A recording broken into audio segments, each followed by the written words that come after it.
Imagine handing someone a card that looks like a tiny cottage door, complete with layered flowers, sweet little details, and doors that will actually open and close. It feels warm, it feels whimsical, and though it looks intricate, once you see how it's built, you'll realize it all comes together using a surprisingly simple base. Hello everyone, Jennifer Maker here, and I love showing you how to turn simple cardstock into projects that feel extra special without making them extra complicated. Today I'm going to teach you how to make this beautiful arch card step by step, so you can create the same charming front door effect with layered decorations on the outside. I'll also show you my special trick for making the perfect gatefold, so your card has swinging doors that stay closed in the middle and then open to reveal a special space inside for your message. You can make the classic arch cottage version or switch to a heart-shaped door for a slightly different look. I think they're both just adorable. And if you're cutting on a Cricut Joy, I will show you how to use the multi-piece base version so you get the exact same finished card with pieces sized to fit your machine. All right, let's bring this little storybook door to life. Now, I recommend that you watch this tutorial all the way through before you try it out. And remember that you can change the speed and rewind as needed, right? You don't have to make it with me. That's the beauty of doing it like this. And if you're really new to Cricut, I have a free beginner class at cricutkickoff.com that walks you through all the basics. First, head on over to my free library at jennifermaker.com/837 to grab my free gate card designs. Click Get a Password if you need one, or enter the library. And then search for design number 837 and click on the project file to download everything you need to get started. If you're not sure how to unzip the folder, go to jennifermaker.com/svgs for a quick tutorial. In the SVG folder, you'll find base versions of my card containing your starting piece and door versions of my card that have all of the door's details. The door files have two design variations, an arch and a heart. There are score and no score versions of the base file that you need for your swinging doors. Use a scoring stylus or single scoring wheel with the score version to create smooth folding lines. Or you can just use your regular fine point blade with the no score version for dashed cut lines instead. You'll also find a Joy folder with a version of the base file split into 3 pieces so it can be cut on the Joy. No resizing required. There's also a DXF folder with cut files for other machines and a PDF folder with versions that you can print and use to cut the materials by hand. To make your card, upload the base file that you want to start with. Here's how the no score base file SVG looks on my Cricut Design Space canvas. If you cut the Cricut Joy version, your door base will have 3 separate pieces with a dash cut lines for the wings. Next, add the door design to your canvas. Then ungroup it to work with the elements separately. On your canvas, you have your card base plus 4 groups of layered elements: a watering can, a potted plant, a hanging fern, and the arched door pieces. To change the color of a piece to match the cardstock that you'll cut from, select the element on the canvas to highlight its group in the Layers panel. Click the small arrow beside the group to expand all the layers. Select the layer you want to change, click the color box next to the Basic Cut Operation drop-down menu, and choose a new color.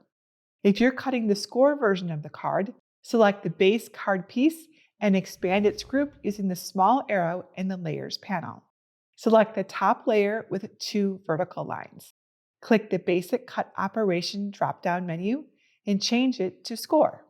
Then select the base pieces group in the Layers panel again and click Attach, so your Cricut will score the lines on your base piece. This is very important, don't forget to do this part. And now your project is ready to cut. Select the correct machine in the top right and then click Make. On the Prepare screen, make sure the correct material size is selected for your materials. All of my cardstock sheets are 12 inches by 12 inches, so my mats are all set to the same dimensions. For score versions, a mat that shows only lines means that a score layer wasn't attached properly.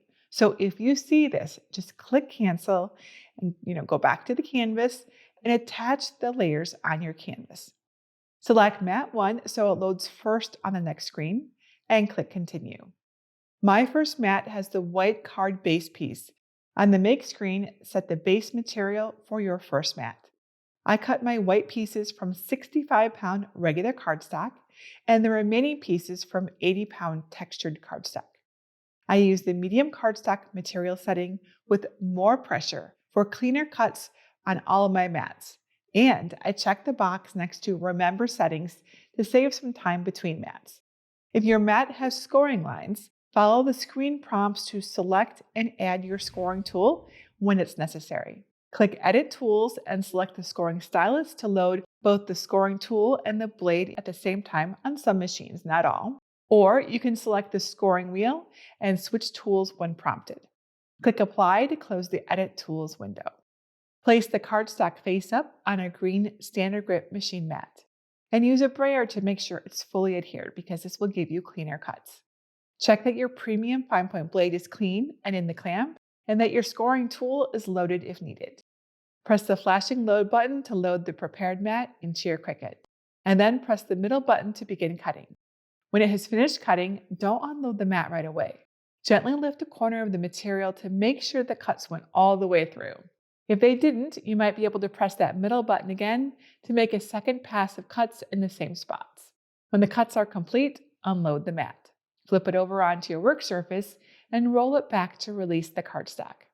Use a spatula to help lift delicate parts off the mat, and your weeding tool to poke out small bits of cardstock that may have been left behind. If you have any issues with your cuts, go to jennifermaker.com/cleanercuts for my best tips. And then cut your remaining mats the same way. Lay out all of the pieces face up in organized piles. To assemble your arch gate card, lay out the door frame pieces, the back window pieces, and the front embellishment pieces textured side up in the correct orientation. Arrange roughly how they'll go together according to your Cricut Design Space canvas screen. Set aside the handle pieces for now. Flip over all the pieces for the left side of the door, so the textured side of the cardstock is face down on your work surface. Now, add a small amount of craft glue around the border of the bottom cutout piece on the door frame. Then line up the bottom back layer piece with the frame's straight edge and place it textured side down over the bottom cutout.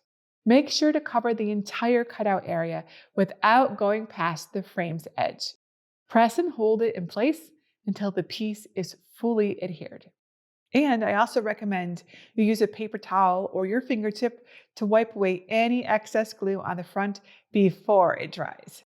Glue the remaining 3 back pieces the same way, placing each one flat behind its matching cutout, making sure to add glue to the thin strips inside each opening.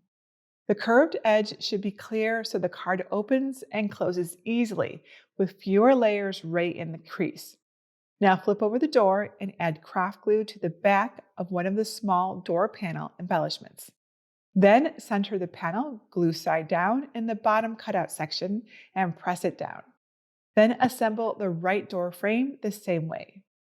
Our pretty door pieces are ready to attach to the card, so lay the card base face up. Fold up along the score lines or dash cut lines to bring in the base piece's swinging door panels. Run your scraper tool along both folded edges to sharpen the folds to help flatten the layers and keep the door closed when the card is assembled. Lay your base piece face down on your work surface with the panels unfolded. Flip your left door piece face down and then use 2 fingers to cover the left half along the straight edge of the door's second section from the top. This area needs to stay free of glue so the other door's tab can slide in later. Now, working quickly, add craft glue everywhere else on the back of the door. Flip the left door onto the base's panel without the tab, lining up the edges carefully. Use your brayer to smooth down and press the door onto the base piece. Now add glue to the entire back of the right door and attach it to the right base panel the same way. Fold in both doors and slip the tab between the opposite door's layer to hold it closed. Add glue to the back of the first handle piece, Center it glued side down between the left door's third section and straight edge, and press it in place. And then do the same to adhere the other handle to the right door. Your main arch door assembly is now complete. Okay, now let's make some decorations to give our door a real cottage feel. I'll start with the cut pieces for the potted plant. Separate them into 2 piles, one for the pot pieces and one for the plant pieces. Then stack each pile of pieces textured side up in order from top to bottom, using your Cricut Design Space canvas as a reference if needed. Let's build the pot first. Add thin lines of glue to the back of the top pot piece and then place it face up onto the bottom layer, lining up the edges carefully. Press and smooth it into place. Now for the plant. Flip the stack of plant pieces textured side down. Set the bottom layer face up beside the stack. Add thin lines of glue all over the back of the middle layer. Flip the glued middle layer face up, align it on top of the bottom layer, and then press and smooth to adhere. Repeat with the top layer the same way. Now let's bring the pot and plant together. Lay both finished pieces face up. Add a thin line of glue just below the top rim of the pot, just like this. Then center the bottom of the plant onto the glue and press until it holds. And now your potted plant is ready to decorate your cottage door. The watering can pieces go together pretty similarly. Working from the bottom layer up, add thin lines of glue to the back of each layer and then flip them face up and align them carefully before pressing to adhere. For the hanging fern, lay out the cut pieces textured side up. Pair the flower layers with the solid back pieces on the bottom and the pieces with the center hole on top. Now, one at a time, add a small amount of craft glue to the back of each top flower piece, and then press it onto its matching bottom piece, lining up the edges carefully. If the pieces feel small or fiddly, tweezers make this much easier. Then add a small dot of glue to the back of each flower and press it onto the foliage, using your Design Space screen as a guide. Now that your door and decorations are complete, it's time to put it all together. This is my favorite part. Let's start with our hanging fern. This piece spans both sides of our gatefold, but if we glue the whole thing down, our doors won't open. We don't want that, right? So to make sure our swinging doors stay functional, we'll only glue down the fern's left side. So to do that, flip the hanging fern face down. Find the spot in the center of the foliage where it looks like 2 leaves meet, right here. That's the very middle. Add glue to only the bottom solid area to the right of this center area. Now flip the fern over and center it on the door's top arch so only a small amount of the foliage extends beyond the door's edges. Press and smooth the decoration to adhere it to the door's left side only. Slightly bend the decoration inward at the center to help the right side lay flat against the card. And now when we open the door, the fern lifts away from the right side so both doors swing open. Next, add craft glue to the back of the potted plant, then press it in glued side down along the bottom center of the left door. Glue the watering can to the bottom center of the right door the same way. And your arched gate card is now fully decorated and ready for a message inside. If you want to assemble the joy version of the card, the only difference is the base that you start with. So lay the 3 base pieces face up with the arched back piece in the middle and the wing pieces on either side, with the folding tabs facing inward. Fold the thin side tabs on each door panel up along the dashed cut line. Run your scraper tool along each folded edge to sharpen them. Add craft glue to the back of the left panel's tab from top to bottom. Align the left panel's dashed cut line along the main piece's left edge, keeping the bottoms of both pieces flush. Fold the panel's glued tab down onto the top of the back piece, and then press and smooth to adhere them. Repeat to adhere the right tab to the right side of the main piece. And now your base is in one piece, and you can follow the same steps that I showed you earlier to make your card. It's that easy. Now, to make the heart card, use the same steps I showed you earlier to prepare and cut the card base of your choice, along with the door pieces and decorations. Then glue your heart door pieces to the base the same way as the arch card. And your decorations go together roughly the same way too. You now have a beautiful floral cottage arched gate card with cozy decorations and doors that open to send a message to a loved one. Simply write a note inside and then drop it in an A6 sized envelope and post it through the mail. What, don't have an envelope for your card? No worries. Just check out my How to Make an Envelope tutorial to learn how to make the perfect one. And if those tiny cardstock details ever tear or lift while you're cutting, I have been there. I have something that might help. My Cricut Survival Guide walks you through exactly what to adjust so your cuts come out clean. You can find all the details about it at cricutsurvivalguide.com.